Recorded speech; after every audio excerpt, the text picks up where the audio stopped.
Olá, seja muito bem-vindo, muito bem-vinda ao episódio número 6 do podcast Mundo Mindfulness.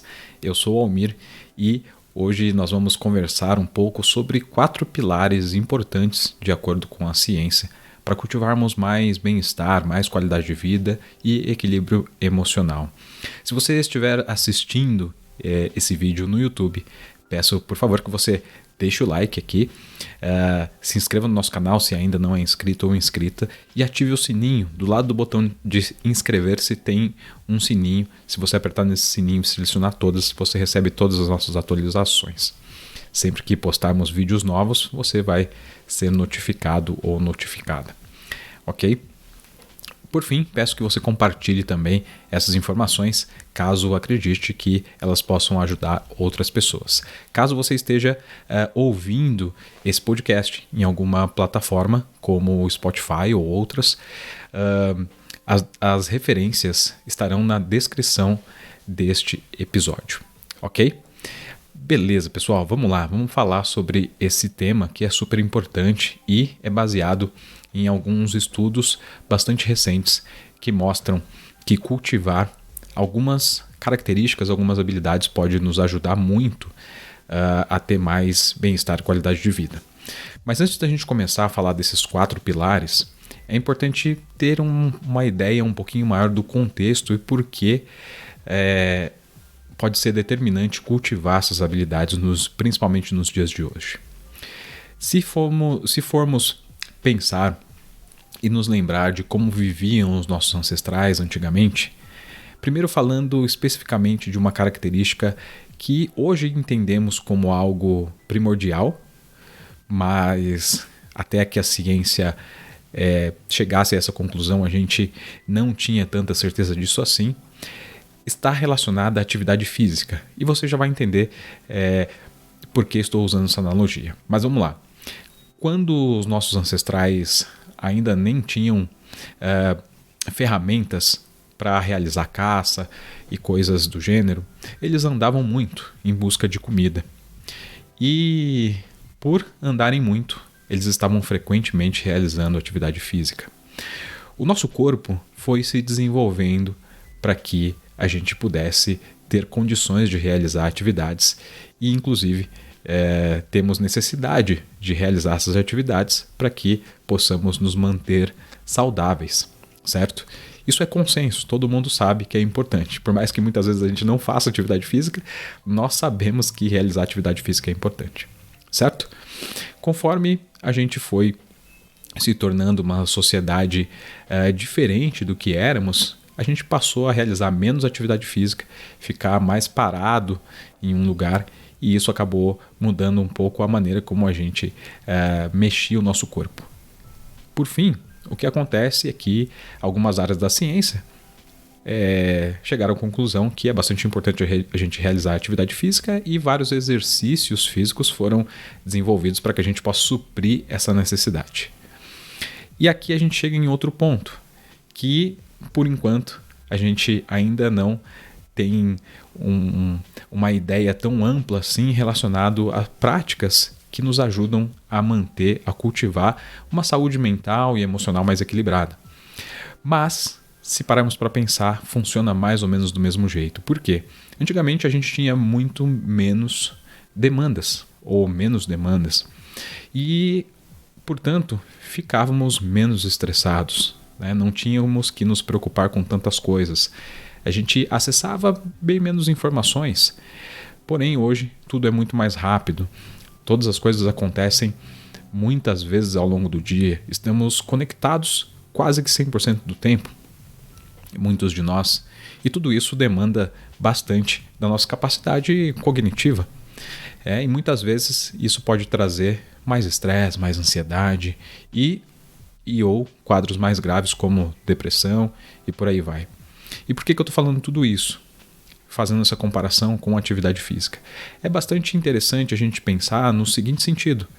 Antigamente nós não precisávamos, por exemplo, de realizar terapia, de medicamentos para tratar quadros de saúde mental. Porém, hoje, diante do contexto que a gente vive, com muito mais demandas, com muito mais exigências, com muito mais coisas que podem nos trazer estresse, ferramentas foram sendo desenvolvidas para que a gente pudesse lidar melhor com essas situações. E uma dessas ferramentas com a qual eu trabalho são as práticas meditativas. E as práticas meditativas, nesse contexto, e é justamente a informação que eu quero trazer aqui para você, elas podem nos ajudar a treinar 4 pilares importantes de acordo com a ciência.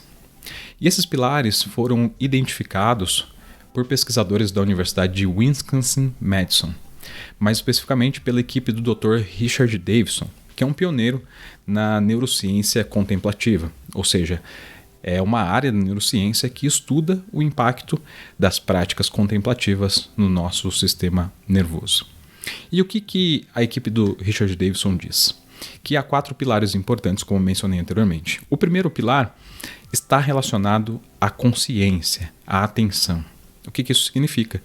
Que treinar a nossa consciência e a atenção pode ser bastante importante para que tenhamos mais qualidade de vida, porque muitas vezes nós não estamos necessariamente conscientes de como nós nos relacionamos com aquilo que se manifesta no nosso dia a dia, na nossa vida, e qual o impacto dessa relação no nosso estado de humor. E ao tomar consciência disso, a gente começa a ter um pouco mais de condição, não de ressignificar o que a gente pensa sobre algo, ou passar a gostar de coisas que a gente não gosta, mas a gente começa a ter a oportunidade sim de mudar a nossa relação, porque ela se torna uma relação mais consciente. Então esse é o primeiro pilar. O segundo pilar está relacionado ao que eles chamam de conexão. O que seria isso? Seria cultivar habilidades que são extremamente importantes para relações interpessoais de qualidade. Quando nós nos relacionamos com outras pessoas, nós cultivamos algumas características, como empatia, compaixão, bondade, entre outras características. E cultivar essas habilidades também é um pilar importante, que, assim como a atenção e a consciência, podem ser treinados através da prática meditativa. Mas eles falam de mais 2 pilares. E a gente chega agora no terceiro pilar, que é o pilar que eles chamam de insight. O que seria esse insight? Lembra que eu falei há pouco sobre aquilo que a gente pensa sobre nós? Isso está muito relacionado às narrativas e às crenças que temos sobre nós mesmos. Muitas vezes, em um quadro, por exemplo, falando ao grosso modo, depressivo, essas narrativas autodepreciativas podem ser bastante incisivas, bastante fortes. E quando nós temos pouca consciência dessas narrativas, elas acabam tendo um impacto ainda maior sobre o nosso estado de humor, sobre a nossa saúde psicológica e emocional. Então, quando a gente cultiva essa prática do insight, a gente tem melhores condições de identificar essas narrativas e olhar para elas assim como elas são. O que eu quero dizer com isso? Olhar para essas narrativas assim como elas são, basicamente significa olhar para os pensamentos como elementos mentais, ou seja, pensamentos apenas, e não verdades absolutas. Porque o que acontece muitas vezes é que a gente encara essas narrativas como verdades absolutas, e isso tem um impacto bastante significativo no nosso estado de humor, em como a gente se sente, e a longo prazo pode ser bastante prejudicial. Bom, por último, o último item que a equipe do Richard Davidson coloca como um pilar importante para ter mais bem-estar, mais qualidade de vida e gerenciar melhor as suas emoções, ele fala sobre propósito. Identificar o propósito e poder treinar isso, cultivar um propósito de vida, pode ser muito importante para que essa vida tenha mais significado. E a partir das práticas meditativas, de acordo com Richard Davidson e sua equipe, é possível treinar essas habilidades.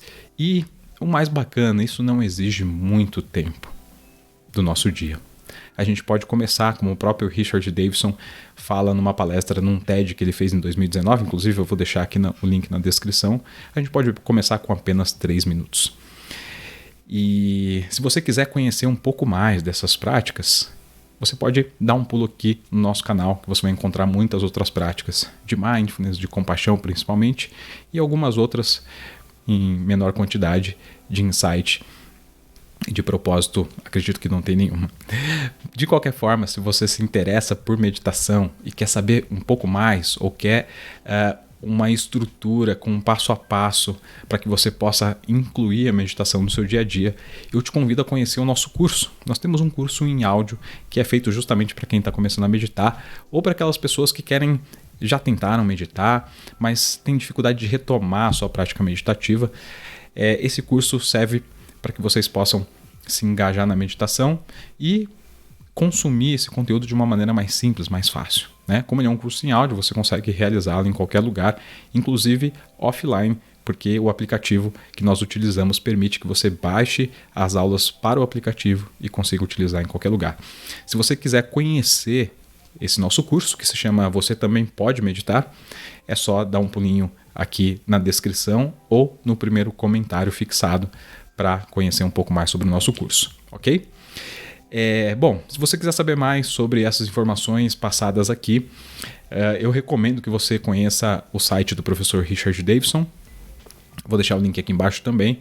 E leia o livro que ele escreveu, que contém bastante dados falando sobre isso, que se chama A Ciência da Meditação.